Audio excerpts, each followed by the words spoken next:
My fiancé said, "My friends think you're too plain for me. Being with you lowers my image." I replied, "Good to know." That same day, I quietly canceled the decorator, the photographer, everything. 3 nights later, her maid of honor showed up at my door trembling. "Please, don't hang up on her. You need to hear what she admitted tonight. I'm Martin, 34, and 4 days ago, my fiancé told me I was damaging her social status. By the time her maid of honor was standing on my doorstep begging me to listen, I'd already dismantled our entire wedding and made peace with the fact that the woman I'd planned to marry cared more about appearances than about me. I'd been with Natalie for 3 years, engaged for 7 months. We met at a mutual friends party when I was 31 and she was 29. She worked in PR for a luxury fashion brand, always immaculately dressed, always networking, always aware of how things looked. I'm a civil engineer, stable job, good income, nothing flashy. I wear khakis and button-downs most days. I drive a reliable sedan. I'm not exciting or glamorous, but I thought what we had was real. The wedding was set for 2 months away. We'd been planning for months, venue booked, invitations sent, deposits paid on everything from the florist to the DJ. Natalie had been increasingly stressed about wedding details, but I figured that was normal. What I didn't realize was that she was stressed about me. Last Monday afternoon, I came home early from a site inspection. Natalie worked from home that day and was on a video call in the living room. I heard her voice as I walked in, didn't think much of it, started heading to the bedroom to change. Then I heard my name. I know, she was saying. Martin's just so plain, like he's nice and stable and whatever, but my friends keep asking what I see in him. He doesn't have the look or the lifestyle. Being with him genuinely lowers my image. I stopped in the hallway. It's embarrassing sometimes, she continued. Like at that gallery opening last week? Everyone there was in designer everything, talking about their trips to Milan and Tokyo, and Martin shows up in a department store blazer talking about drainage systems. I love him, but God, he's just so boring. Whoever she was talking to said something I couldn't hear.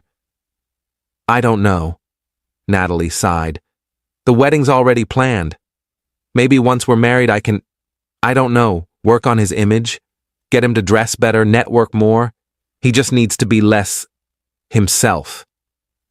I stood there for probably a full minute processing what I'd heard.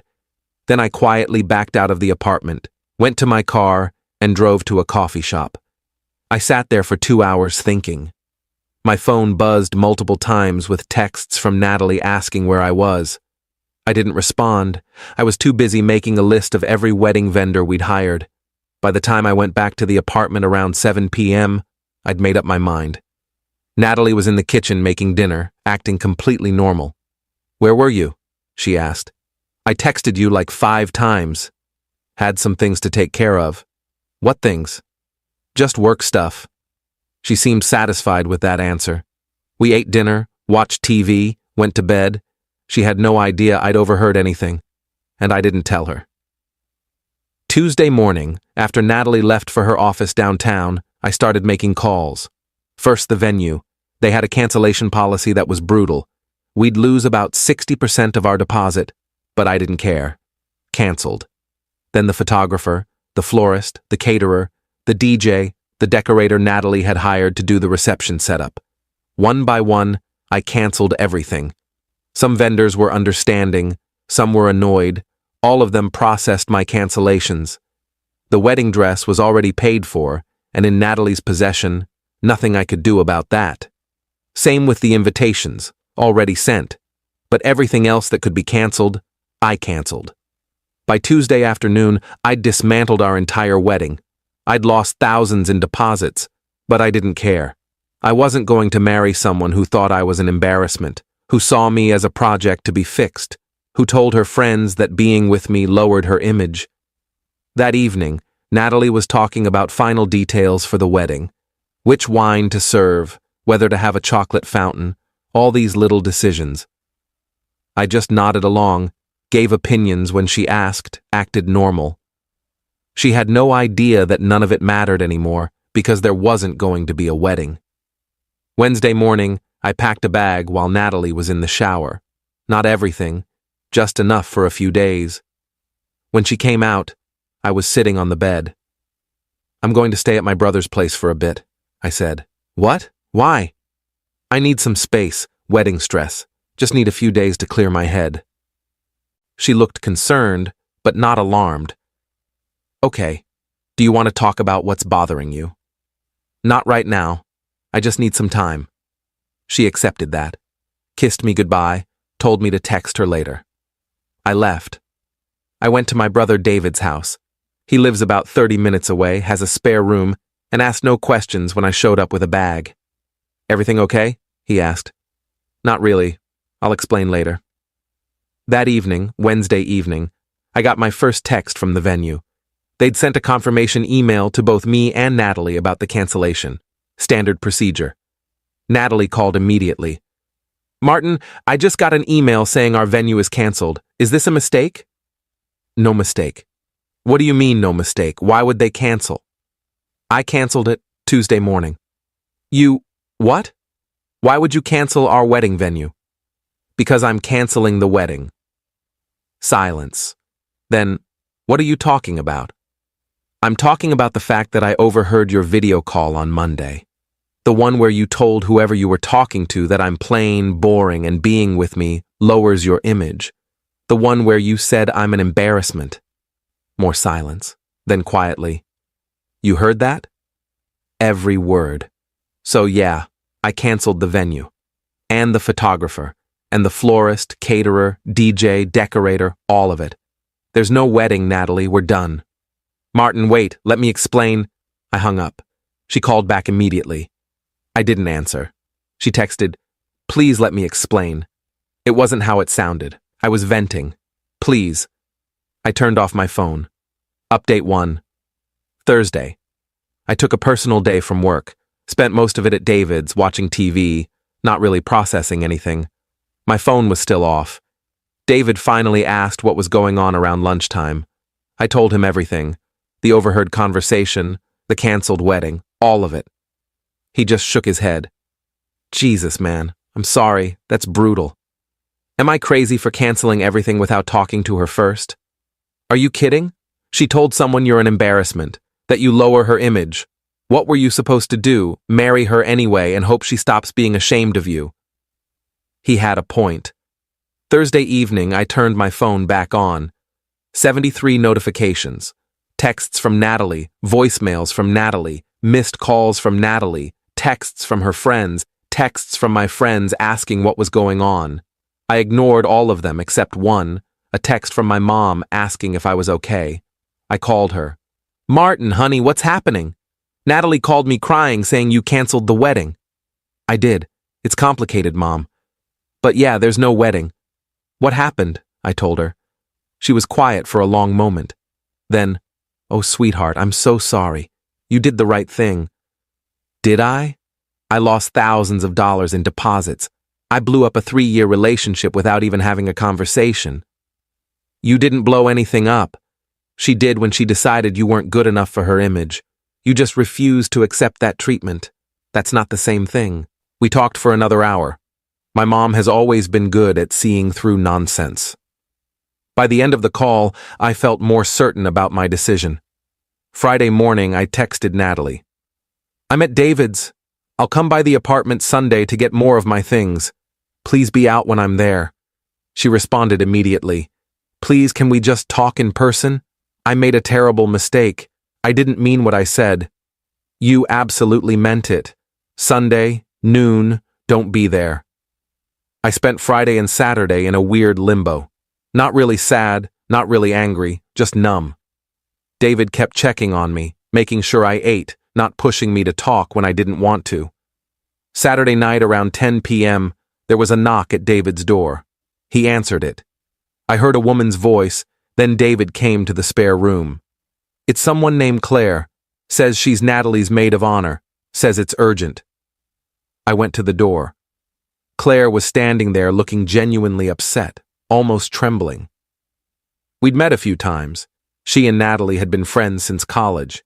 She seemed nice enough, though I'd never gotten to know her well. "Martin, please don't hang up on Natalie," she said immediately. "I know you're angry, but you need to hear what she told me tonight. Please." "What did she tell you?" "Can I come in? I don't want to have this conversation on the doorstep." I let her in. David made himself scarce. Claire sat on the couch. I sat across from her in a chair. "What's going on, Claire?" "Natalie called me tonight completely hysterical. Kept saying she'd ruined everything, that she didn't know what to do. I went over to your apartment. She was drunk, crying, barely coherent.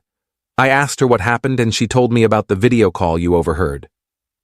"Okay, so?" "So I asked her why she'd said those things about you, and she broke down completely. Martin, she was on a video call with her ex-boyfriend." I just stared at her. "What?" "Her ex, the guy she dated before you. Apparently they've been talking again for a few months. Nothing physical, or at least that's what she claims, but emotional cheating for sure. He reached out after he saw her engagement announcement on social media. They'd been having these long conversations about their past relationship, about regrets, about what could have been. And she told him I was an embarrassment. She told him what she thought he wanted to hear. She was trying to convince him and herself that marrying you was a mistake, that you weren't good enough, that she'd made the wrong choice. I felt like I'd been punched. "Why are you telling me this?" "Because she asked me to. She said you deserve to know the whole truth. She said what she told him wasn't really how she feels about you. It was her trying to justify to herself why she was emotionally cheating. Like if she could make you sound bad enough, then what she was doing with her ex wasn't as wrong." "That doesn't make it better, Claire. That makes it worse." "I know." I told her the same thing. But she wanted you to know she wasn't just randomly bad-mouthing you to friends. She was trying to convince her ex and herself that leaving you for him would be the right move. Was she planning to leave me? I don't know. She says no.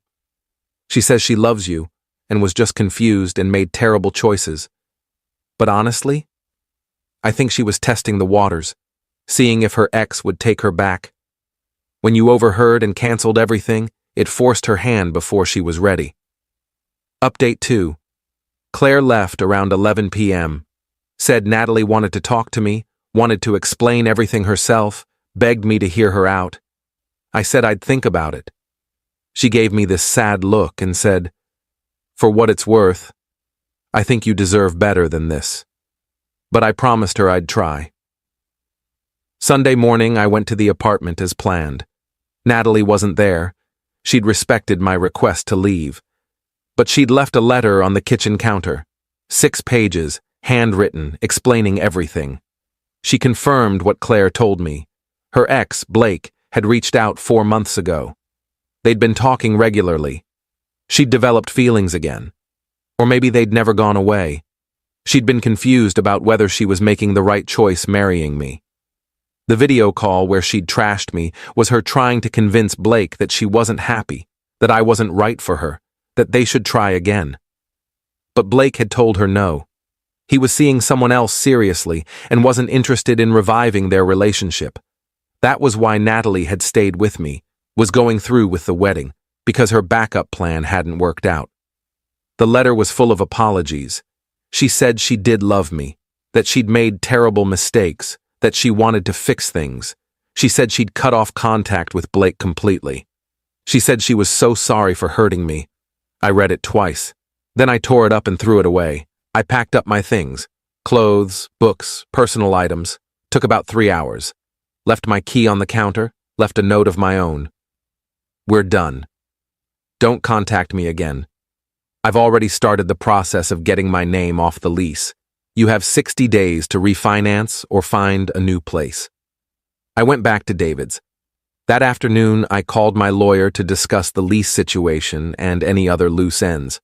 Monday morning, I called our wedding officiant, one of the few vendors I hadn't been able to cancel immediately, officially called off the ceremony.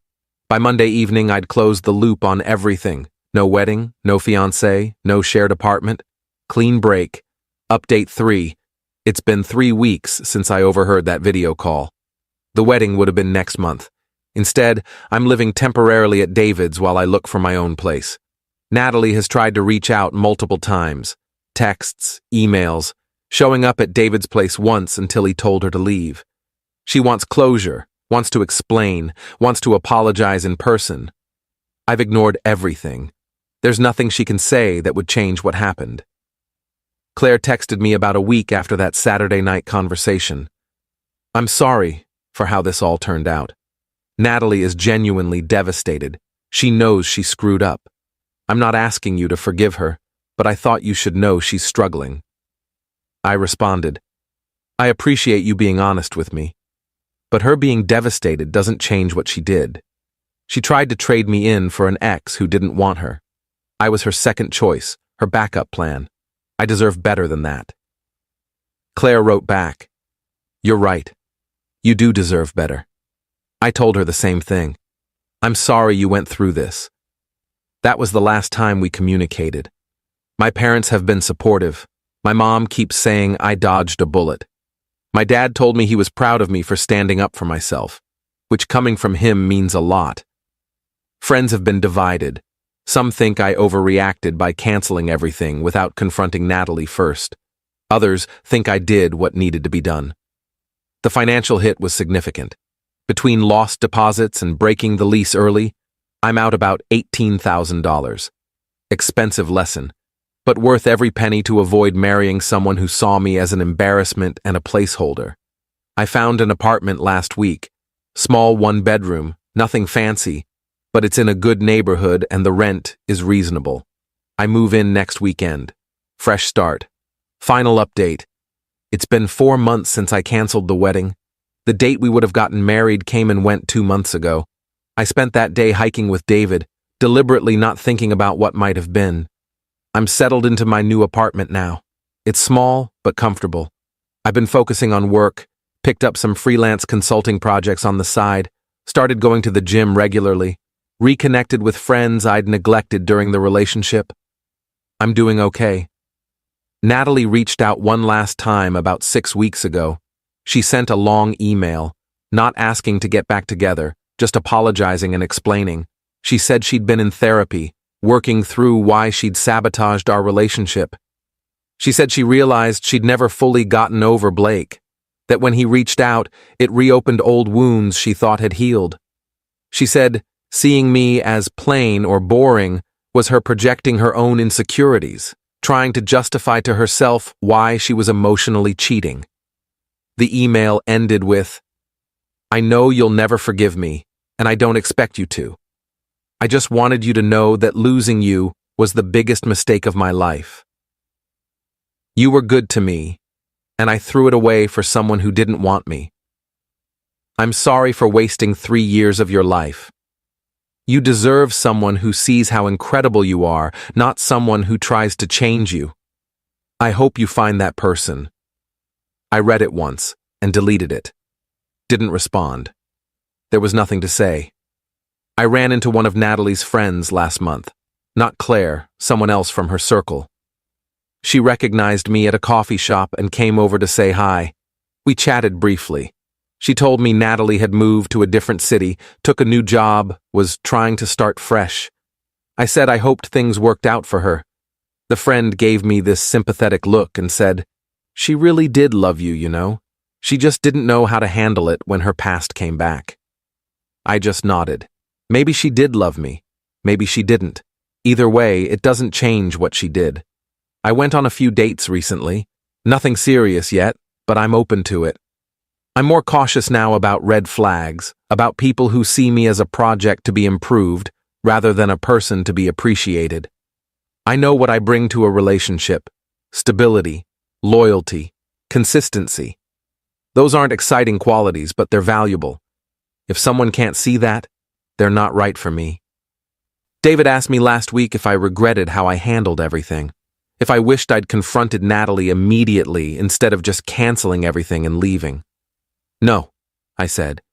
If I'd confronted her right away, she would have tried to explain it away, gaslight me into thinking I'd misunderstood.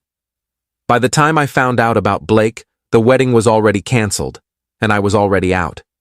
She couldn't manipulate the situation or convince me to give her another chance. That's pretty calculated, David said. Maybe. But I protected myself. That's what matters. He nodded. Mom said you're doing better. Said you seem happier than you've been in a while. I am happier. Turns out when you're not with someone who's embarrassed by you, life gets a lot more peaceful.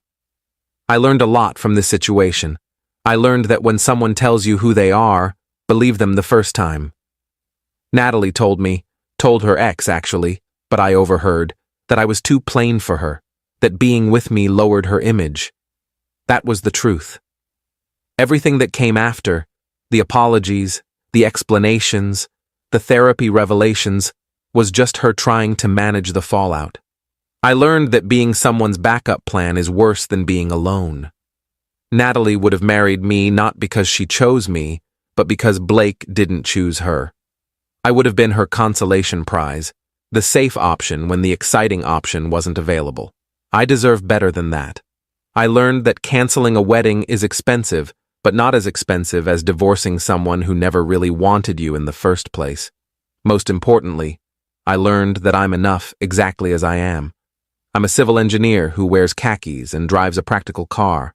I'm not glamorous or exciting. I'm stable, reliable, maybe a little boring. And that's okay. The right person will see those qualities as assets, not liabilities. Natalie wasn't that person. Someday, I'll find someone who is. I'm Martin, 34, single, living in a small apartment, rebuilding my life after calling off a wedding 4 months before it was supposed to happen. Some days are harder than others, but most days, I'm glad I walked away when I did. I'm glad I chose myself over someone who saw me as too plain, too boring, too much of an image problem. I'm glad I recognized that I deserved better than being someone's second choice. That's enough for me.